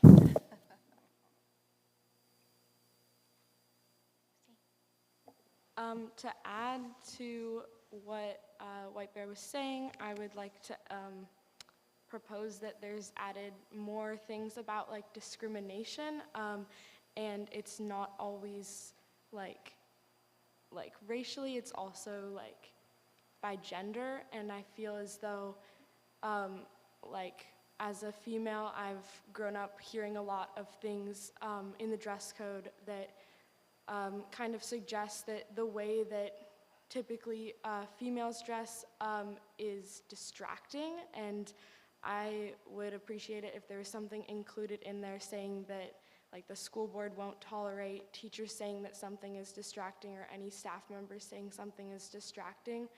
I understand like if it's advertising any like alcohol or drugs or pornography, and that's not okay, but I feel as though like a spaghetti strap tank top is not distracting. It's like showing shoulders, and I feel as though like I remember in elementary school I was told that I couldn't wear a spaghetti strap tank top because that was too revealing, and that was really like weird to me as a 10-year-old to hear that. I didn't really understand why that was distracting. Yeah, and also to that, I think it's really interesting and to be added to this possibly that something that could be worn on maybe a smaller person is less, is looked as less revealing for someone that's bigger size. I mean, a tank top is considered more sexual if someone with bigger breasts wears it. So I think that makes a lot of people uncomfortable and should be addressed. And although it's said that you aren't supposed to discriminate, there's still teachers who very regularly give out slips and detentions because someone wears tank tops and it's hot, and you're gonna wear a tank top if it's hot, and you just also like it, whatever it is. So that to be discussed, because I think it's just a really uncomfortable situation to be in. So. If they're doing that this year, I want to know about that, because they're not supposed to be, and you can wear your spaghetti strap. So I see you with the National Organization of Women draft policy. There is one of the most compelling parts of that policy for me is a pretty bold statement, and it says that the reaction of a male to the dress of a female is the responsibility of the male. Yeah. And I think that is a really important part of the policy, to just really state that clearly. It kind of sums up what you were trying to articulate in a very succinct way. So it would be nice to have that in there.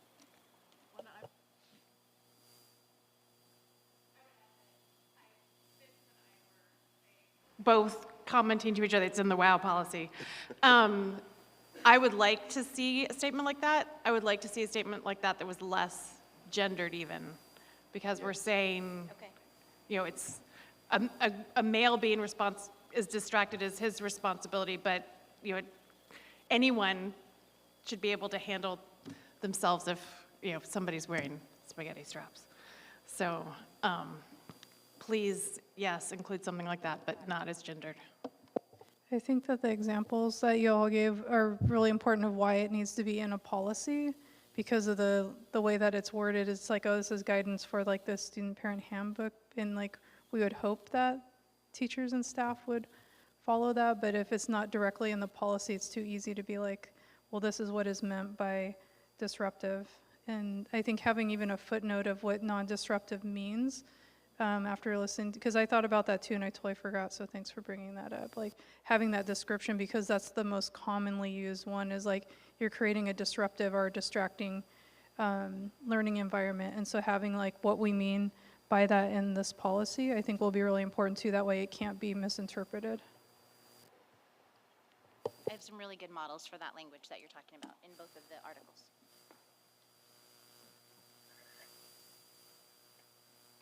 Sarah? Yes, Sammy. Awesome, thank you. And sorry, if I'm raising my hand ahead of anybody, but let me know if there's a better way to get recognized than saying your name in the middle of the You're meeting. fine, Sammy. It's All just right, I'll hard do to see that. your hand from across the room, All right. so feel free to interrupt. Awesome. So here's a few things. First of all, I want to really share my appreciation for the students leading this conversation. This is how it should be. And I want to agree with everything that has been said. The policy itself needs to step up to the sentiment of what we want to accomplish. And there are a few things that I'm thinking of. Number one, stating the positive intent or values behind the policy. And I can see that in the cover letter, talking about gender inclusive, culturally relevant, trauma informed, and also reflecting the student right to free expression through dress and grooming. These are words from the background on the cover sheet that I think really belong into the policy language. So that's my first thought. The second thought, reflecting on the discussion on in a patriarchal society where or male-centered discussion, I think there is a problem with the dress code or the handbook where we say generally considered, and that's in the second paragraph, and generally considered without really highlighting immediately after that or before that, that when we say generally considered, we're not leaving it up to a certain person to say this is what it is for the other gender or another gender. So I believe this is maybe a little bit vague that could lead into interpretation that's discriminatory.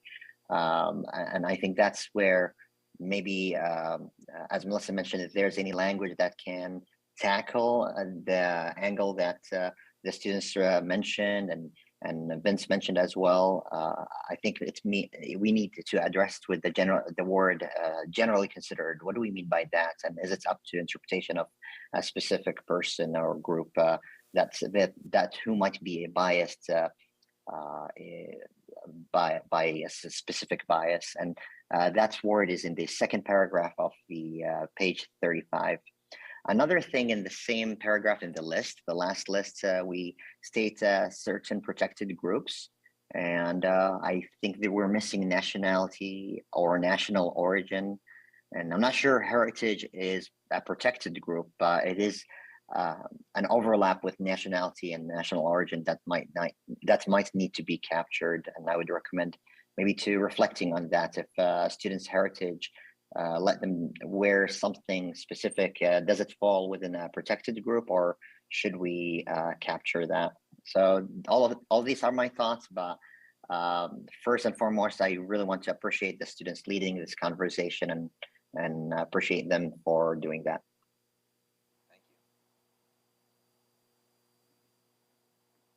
Thank you, Sammy. Does anyone have anything else? Yeah. So there was an instance that had been brought up to me, and I was just wondering if it falls under the lines of this. So there was a student that a teacher had went and touched a student's hair, and the student had said that they did not like that and said to stop, and the teacher did, but her ring got caught or whatever, and she yanked it out. And I'm just wondering, with instances like those, or parts where teachers have been putting their hands on the students, or stuff like that, what is the school board doing to address that, or what are the schools doing to address those, to solve that problem? What I would say, Damien, is that's a bias incident, and whoever that happened to should file a bias incident report. And we know at College Hill we have those posters all over school. They can QR code and put that bias incident in, because that's where that really lands. Yeah. Cool, thanks.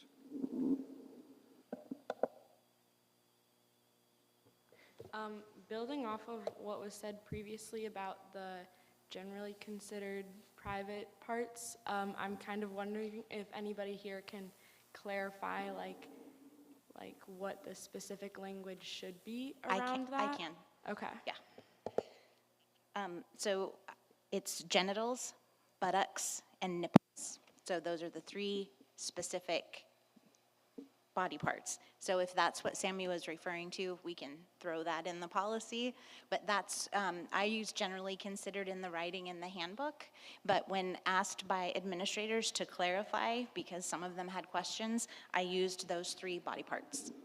Okay, I feel like although those words typically come off as crude language, I think it's beneficial to have them included and also like bring awareness to other students that this is what it is, because honestly, I had no idea up until just now that like those were the specific body parts that counted as private parts. And I think it'd be good for the rest of the student body in the Corvallis School District to be aware of that, not that it's just in the parent handbook, but also just as part of like the health like curriculum at school, so students know that. Is it going to say regardless of gender next to that? Because there are certain people who cannot wear tops. Yeah. You generally, in that way, it's like really specified that it's regardless of gender, that those are the three areas. Yeah, and I'm looking at the now policy, and it talks about certain body parts must be covered for all students. So like we can make that really clear too, regardless of gender.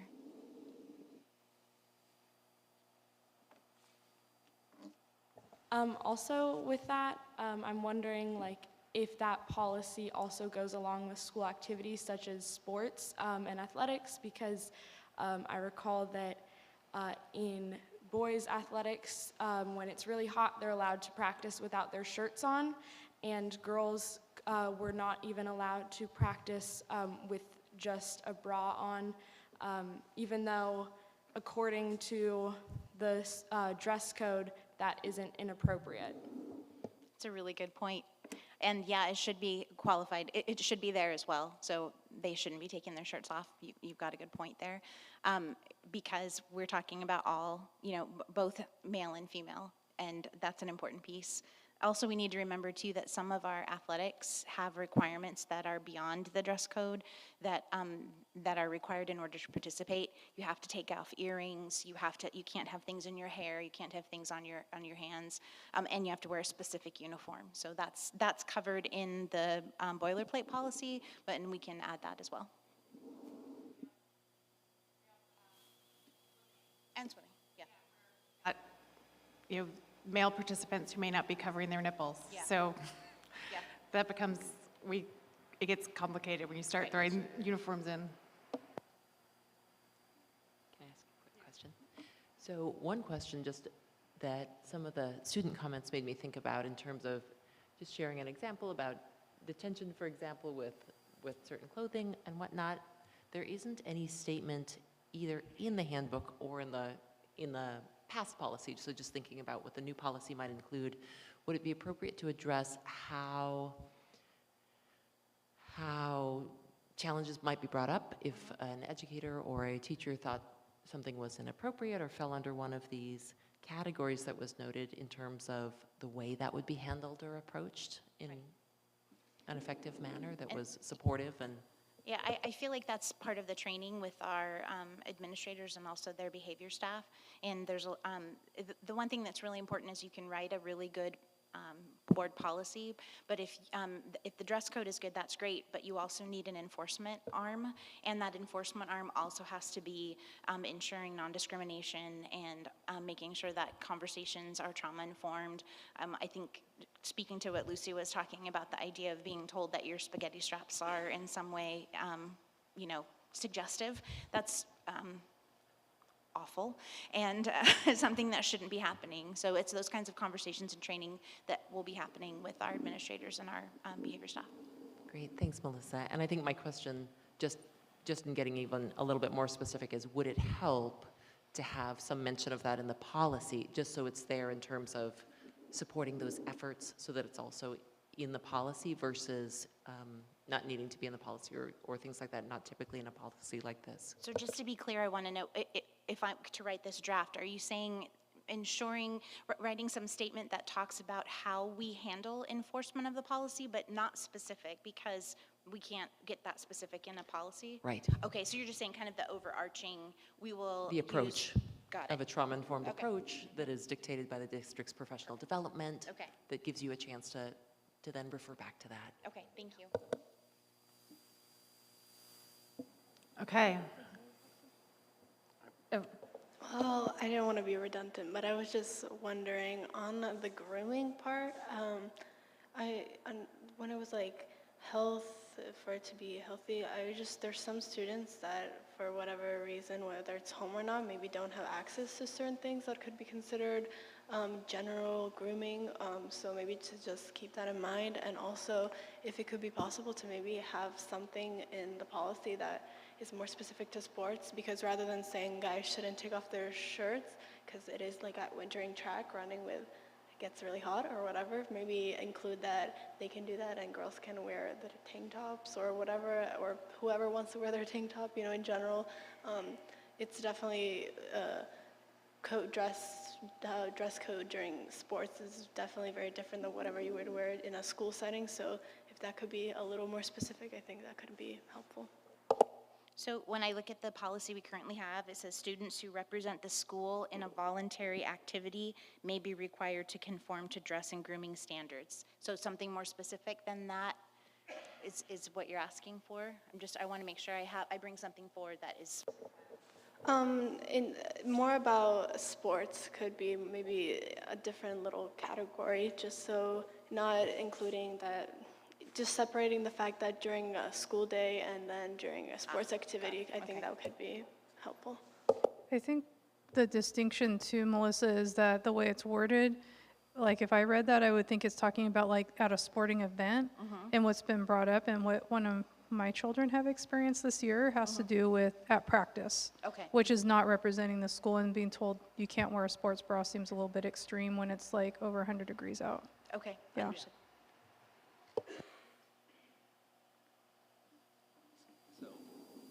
So when we're done with this, then you can take it to OSBA to share as an example. And I definitely will. Can I share something? Yeah. I mean, I just want to express appreciation to district staff, to board leadership, and for this board for having this rich and gritty conversation. But understand, this isn't happening in a vacuum. This is actually arising out of action that was taken 4 years ago when the board took up the transgender policy, and we knew at that time that we would have to come back around and look at our dress code policy because we knew that it didn't align to the transgender policy. So this is this board fulfilling that promise to come back and take a really rigorous look at this policy. So thank all of you for fulfilling that. Also, I'm not sure if it's the same at the other two high schools, but at Corvallis High School, everywhere I see these posters that say cover the core, and that has just been like the basis of our dress code. But what I'm hearing is that in the actual dress code, cover the core isn't quite part of it. And as long as I can remember, it's been like just as long as your bathing suit area is covered, except like they've actually differentiated that from girls to boys, that like boys' bathing suit area has to be covered and girls' bathing suit area has to be covered. So I'm just wondering like if we can make sure that there's like I'm adding to my point earlier that I would like all students to actually hear about this, not just have access to this information, so that they can know like what the actual dress code is, and that they don't feel like, personally, I felt uncomfortable when I'm sitting in a classroom and I see this sign that says cover the core, and I am not sure what's wrong with my belly button showing at school. I'll just say one thing. I think this is a really good opportunity for us to make sure we have alignment with our health and sex education curriculum. Around, I've heard, the references to like making sure that we're using proper names of body parts, and that we're making sure that our students are educated and understand that your private parts is not a body part. That's not a name of a body part. And that we need to equip them with the vocabulary to be able to make sense of a sign like cover your core, so that when they're really bright and intelligent and they realize that core is not a private part, they'll be able to go, this does not match. So this is an invitation for us to do more board work around making sure that once we have put this into our policy, that we then look and make sure that it's reflected in our curriculum.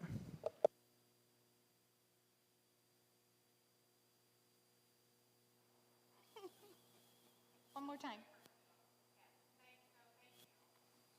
Bringing this forward, I think we have all been wanting to see this for a while because our old policy basically said nothing. And especially thank you to our students who got put on the spot today and made really great contributions and thoughtful things that will impact what policies are made in our district. So it's exactly why we need to have student representatives here. And it is 8:24, so if you would like to go home, you can. But I'm glad you all were here for this part of the meeting. Yeah, there's not much left. Yeah. I had a question earlier about food for the break, so I'm just wondering if I can get that response before I go today. Okay, wonderful. Thank you. Okay, totally. Thank you. I'll get it to you. I just need to be able to ask folks.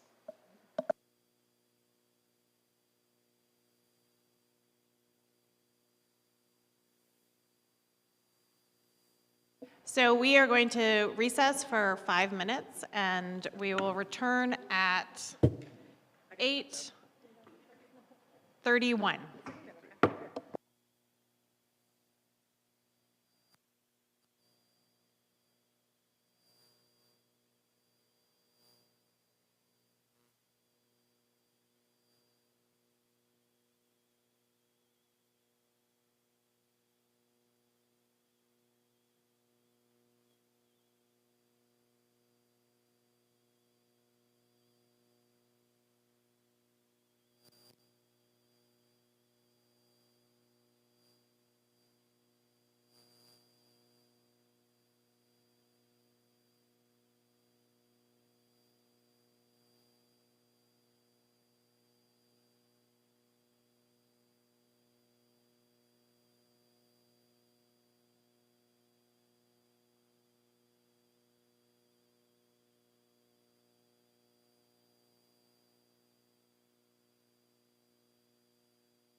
Oh.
We ready? The Corvallis School Board is back in session. The next item on our agenda is the election of our representative on the Oregon School Board Association Board of Directors. So there were 2 candidates on this. Does anyone wish to make a motion or make a comment on the election? Madam Chair, I'd like to make a motion. Yes, go ahead. I move that the Corvallis School Board vote for Miriam Cummins for position number 10 on the OSBA Board of Directors. I'll second. It has been moved by Director Adams and seconded by Director Whitebear that the Corvallis School Board vote for Miriam Cummins for position 10 on the OSBA Board of Directors. Is there any discussion? Nope, see none. Director Jones, how do you vote? Aye. Director Whitebear? Aye. Director Adams? Aye. Director Tomedy? Aye. Is Sammy still with us? I am. Okay. You disappear. Your box disappears, so it's hard to tell. Director Al-Abdraba, how do you vote? I vote aye. And I vote aye. Passes unanimously. Our vote is cast for Miriam Cummins. Okay. Next is the Oregon School Boards Association resolution to adopt the 2022 legislative priorities and policies as recommended by the Legislative Policy Committee. Does anyone want to make a motion? Madam Chair, I'd like to make a motion. Go ahead. I move that the OSBA resolution to adopt the 2022 legislative priorities and policies as are recommended by the Legislative Policy Committee be adopted. Second. It has been moved by Director Adams and seconded by Director Jones that we adopt the 2022 legislative priorities as recommended by the Legislative Policy Committee of OSBA. Is there any discussion? No? I serve as our region's representative to the Legislative Policy Committee, and so was involved in some of the work to think about these priorities. And I will be voting yes to adopt them, and I would encourage us as a board, as we go forward, to use our role as advocates for the policies that are recommended so that we can support our students in our school districts in our region and our state. So any other discussion? I think it's important for community members too to take a look in the board packet what those areas are, because there's a lot in there and they'll have a lot of impacts on the students. I know that sounds really vague, but I'm not going to read them all right now because they're available, but yeah. So, Director Jones, how do you vote? Aye. Director Whitebear? Aye. Director Adams? Aye. Director Tomini? Aye. Director Alabdaba? Aye. And I vote aye. That passes unanimously. And so the next item on our agenda is consolidated action. As a reminder, the items under this portion of the agenda are for action. Does anyone have a question about anything in consolidated action? I do. Okay, Sammy? Policy JECB. JECB. Okay. Does anyone else have anything they want to pull out with a question? No, so Sammy, what was your question? Yeah, so my question or notes, there are 3 parts to it, and I sent it to staff in advance, but I'll cover it here briefly. In the second page of the policy, there's a list of criteria, 3 criteria.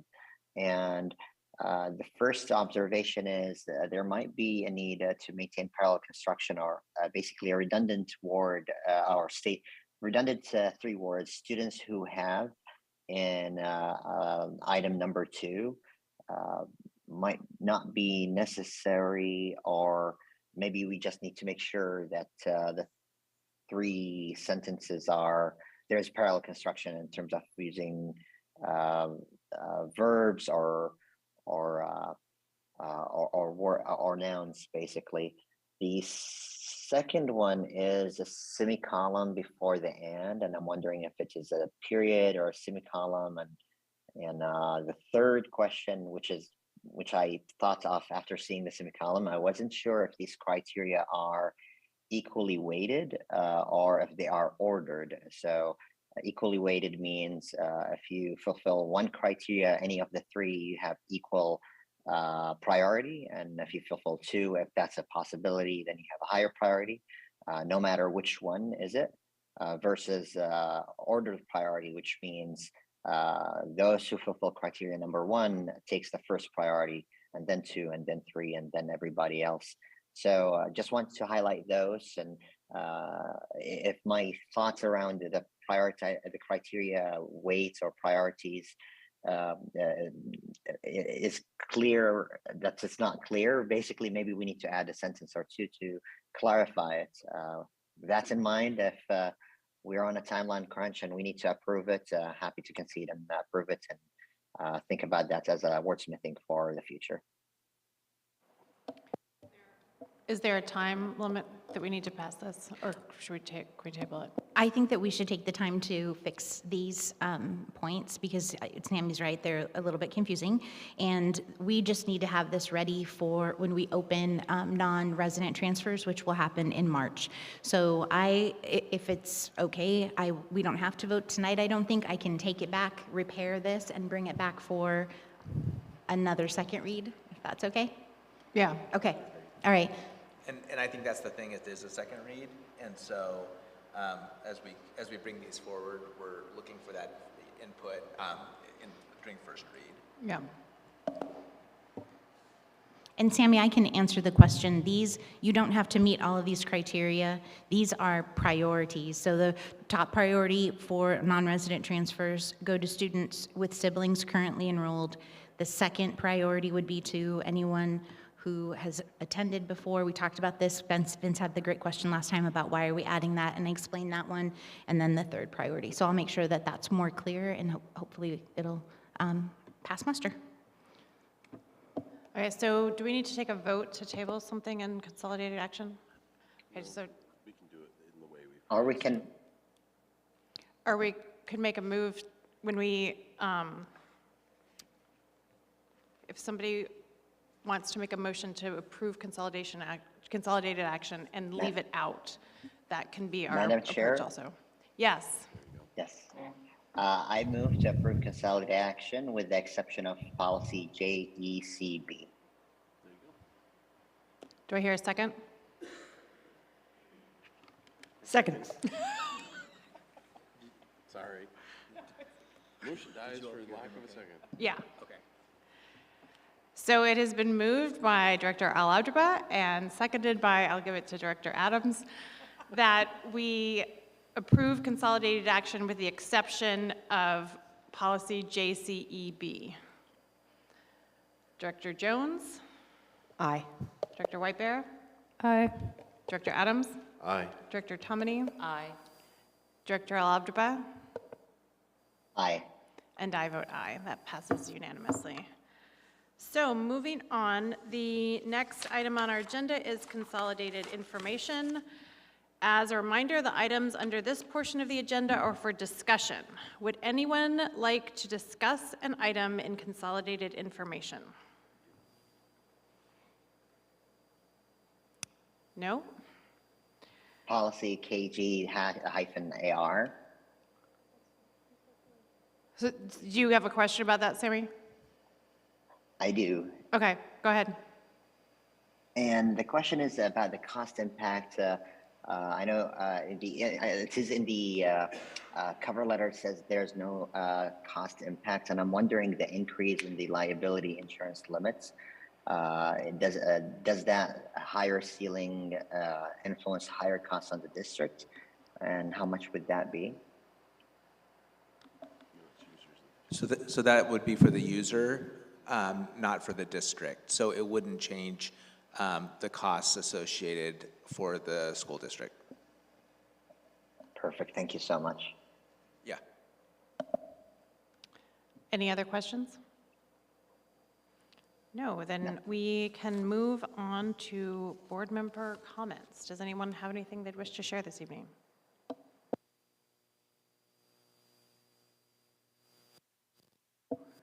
No? Okay, well, with that, we are adjourned. Fabulous. I'm an hour and I'm 59.